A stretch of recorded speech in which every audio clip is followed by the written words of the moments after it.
again. Welcome back to the Concrete Pond. I'm your host, Chip Dynamo. And I am Jean-Claude Lefleur, Cup Champion. Well, JC, we had a big weekend last weekend. None other than the one, the only, the often imitated, never duplicated, costume hockey. Costume hockey was a tremendous hit at the pond, and I'm going to tell you, my tiger suit was very warm. And you wore it all day long. And as you see here, JC and I kind of dressed up for the occasion, but we also had Dicker showed up a little dressed up for the pond. Mike Dickerman looked like a office lumberjack.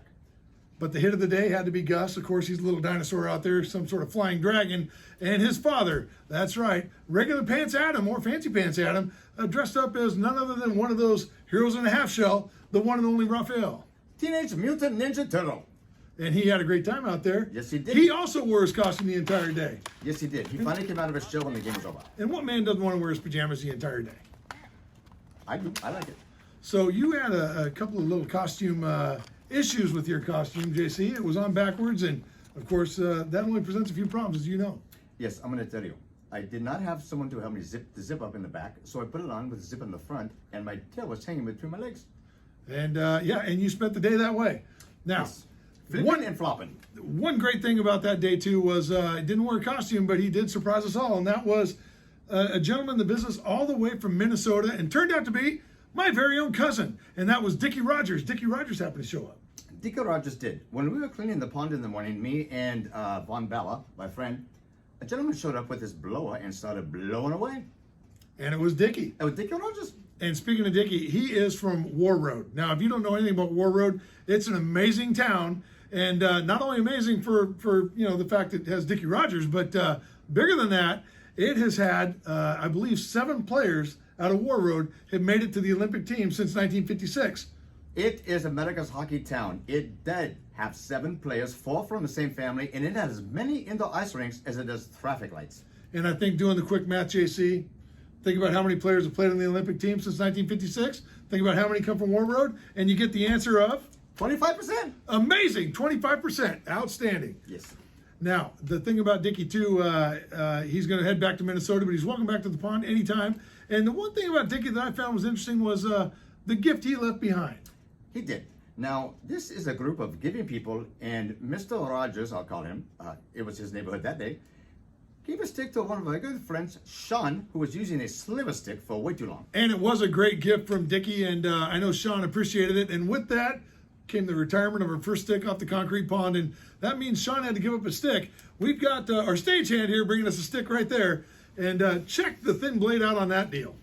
That chip is a sliver of a stick, and I had mentioned to Sean several times, you need to get rid of that thing and get something with some meat on it. It's not normal. I don't know how you work with a stick that size, but he got after it. I don't think I can handle anything that thin. This is a case where size would matter, I would think, because this stick seems just a little too small to slap it hard. Very good. You are all right with that? There's not going to get a whole lot of oomph in your oomph. So what we're going to do in retiring the stick is we're going to do something pretty special with it. Now, I know you've got your own ideas, but JC and I have been talking to a few folks, and we've got an idea, too. We're going to announce it later, and not announce it right now. We're going to hold on to the stick for now, but feel free to write in. We do have our fans continue writing in throughout the week, but on this one, I think we've got this one covered, and we're going to reveal that perhaps on the next show. We're very excited about it. We think it's going to be a tremendous, tremendous idea. Outstanding. I want to thank our stagehands as well. You know, it takes, again, a dozen people out here, and it gets to be a pretty crowded room, but they all matter significantly. Now, the stick has been retired. Very great deal. Let's look past last weekend, and let's look forward to this week. And as you know, it's been a big week, and a big week, I'm telling you, with the election. Let's talk about the election. Oh, Freeze right there. Wow, JC, that was close, and we appreciate Rusty the ref stepping in and kind of blowing the whistle. very much so. We are fully aware that we should not be talking about things other than hockey on this program, and referees are there for a reason. Oh, they are, and let's face it, we can't afford to lose any viewers. No, we can't. And Rusty is one of the best refs we know. And speaking of refs that we know, we've got a pretty big opportunity here with Barry Shelley and the Rink of Dreams coming up. Yes, Barry Shelley is a man that loves hockey and the stories behind the hockey, and he's decided to put a little show together about the zebras. And it's called The Men Behind the Stripes, and it's going to be on tomorrow night. That's November 6th. That is a Friday, and it's going to be at 8 p.m. and that's Eastern time, so 5 p.m. our time. And you want to tune in to the Rink of Dreams and hear straight from the officials out there, and as you said, the men behind the stripes. It's going to be a very good program, and there'll be some fabulous stories, I'm sure. Looking forward to those stories, and we look forward to making memories too. And we're going to make more memories this Saturday out there on the Concrete Pond at 89th and Claiborne. Of course, we'll be playing at the Concrete Pond. Looking forward to another great weekend out there. Yes, the weather is supposed to be very nice on Saturday. It'll rain like, well, the dickens tomorrow, Friday, but clearing for Saturday. And we'll look forward to being out there. So again, that's 89th and Claiborne. That's 9 a.m. at the Concrete Pond. We'll look forward to seeing you out there. Anything else, JC? Well, if we don't play at the pond, where would that be playing then? Well, then we'd be at the Commodore Cave. And that Commodore Cave is also known as the Brick.